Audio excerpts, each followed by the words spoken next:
shall become independent. We shall have a Uganda flag, a national anthem, and coat of arms.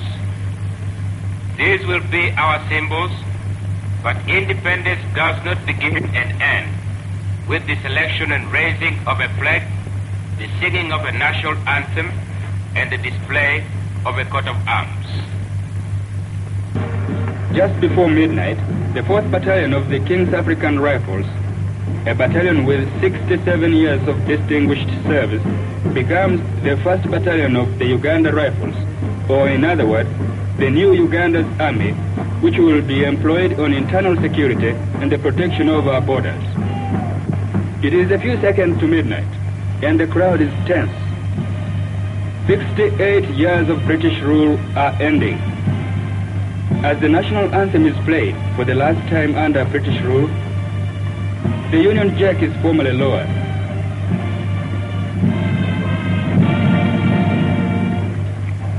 A roll of drums heralds the Uganda national anthem, and our flag is raised.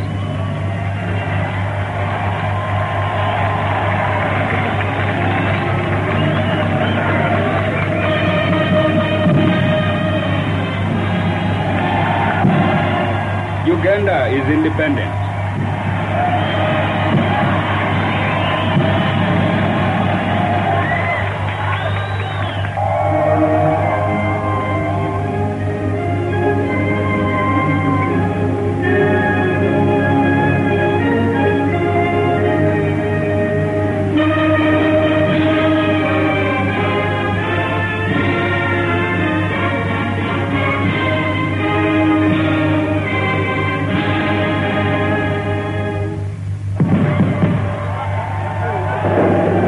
At 1 minute past midnight, a fabulous and colorful fireworks display commences.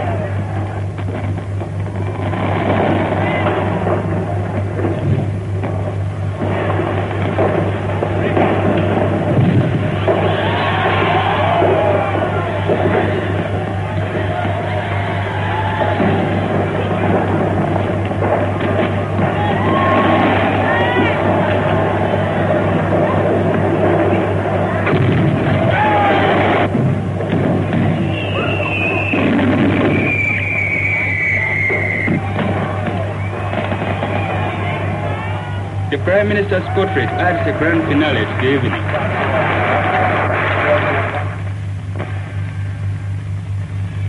The next morning, the special built stadium at Kololo is again a star. The first guests are arriving, among them the ceremonial head of the Lango people. Huge crowds start to pour into the stadium to find their seats according to their invitation cards. They are assembling to see the ceremony of independence.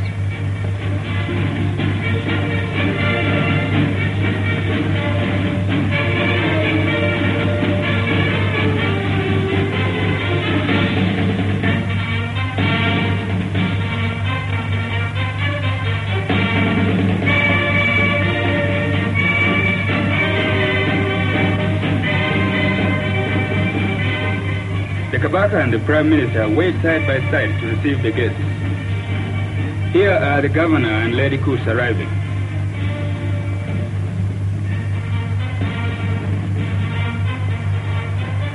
The ceremony starts. The Registrar of the High Court reads the commission under the Royal Sign Manual and Signet, appointing the Governor-General and Commander-in-Chief in Uganda. Sir Walter Coots, now Governor-General, subscribes the oath of allegiance. The Prime Minister takes and subscribes the oath. I, Apollo Milton Obote, do swear that I'll be faithful and bear true allegiance to Her Majesty Queen Elizabeth II, her heirs and successors according to law, and that I'll support and uphold the Constitution of Uganda as by law established. So help me God.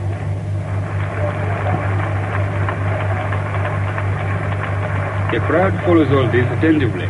For us, it is the confirmation of independence.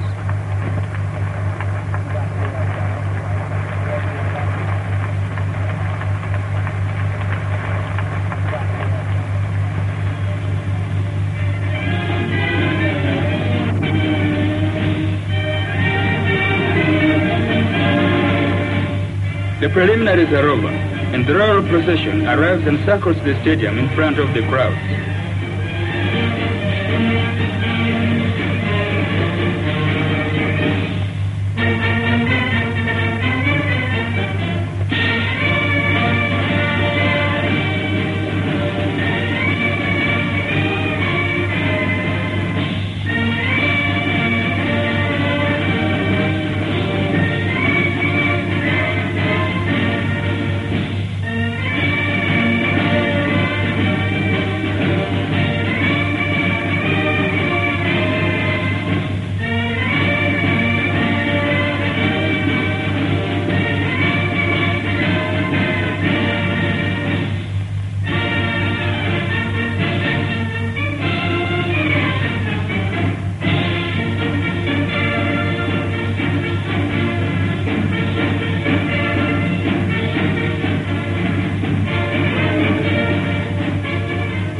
The Duke inspects the guard of honor mounted by the newly born Uganda Rifles.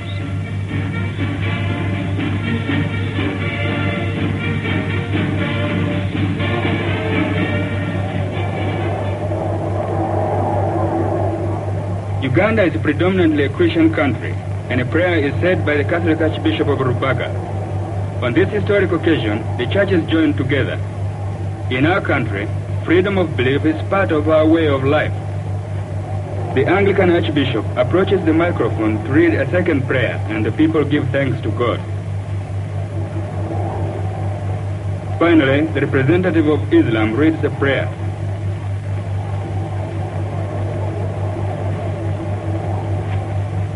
His Royal Highness reads an address which contains a personal message from the Queen.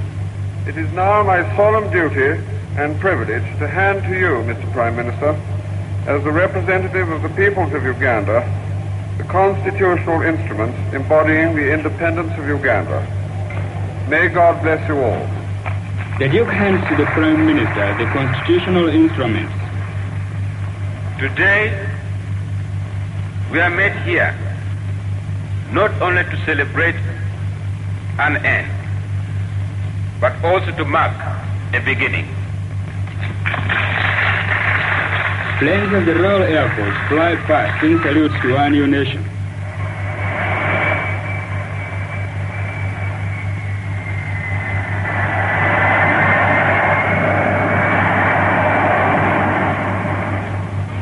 In the afternoon, a varied and colorful carnival moves through the streets of the capital.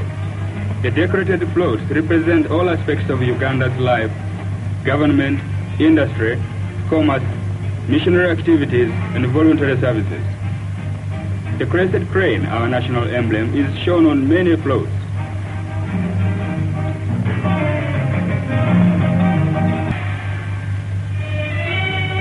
Today is the state opening of Parliament. The Duke and Duchess arrive in the forecourt of Parliament House. They are received by the Speaker and the Governor General and watched by the distinguished guests in the courtyard. The Duke inspects the guard of honor under the eyes of the Kabaka and the Prime Minister.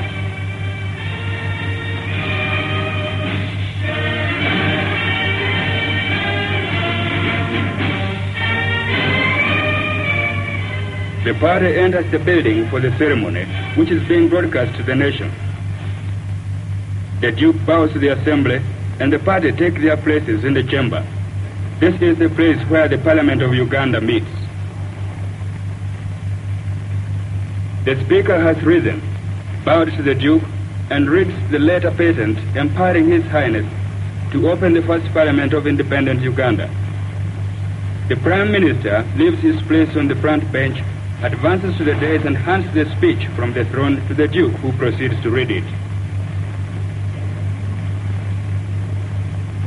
My government in Uganda is now the government of an independent sovereign state, with complete constitutional responsibility for the conduct of its affairs in every field. At the conclusion, the Prime Minister receives the speech back from the Duke.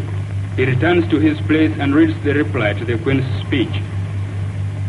It is our mission to develop the country's natural resources and build up related industries. We intend be a free nation, but also a prosperous nation.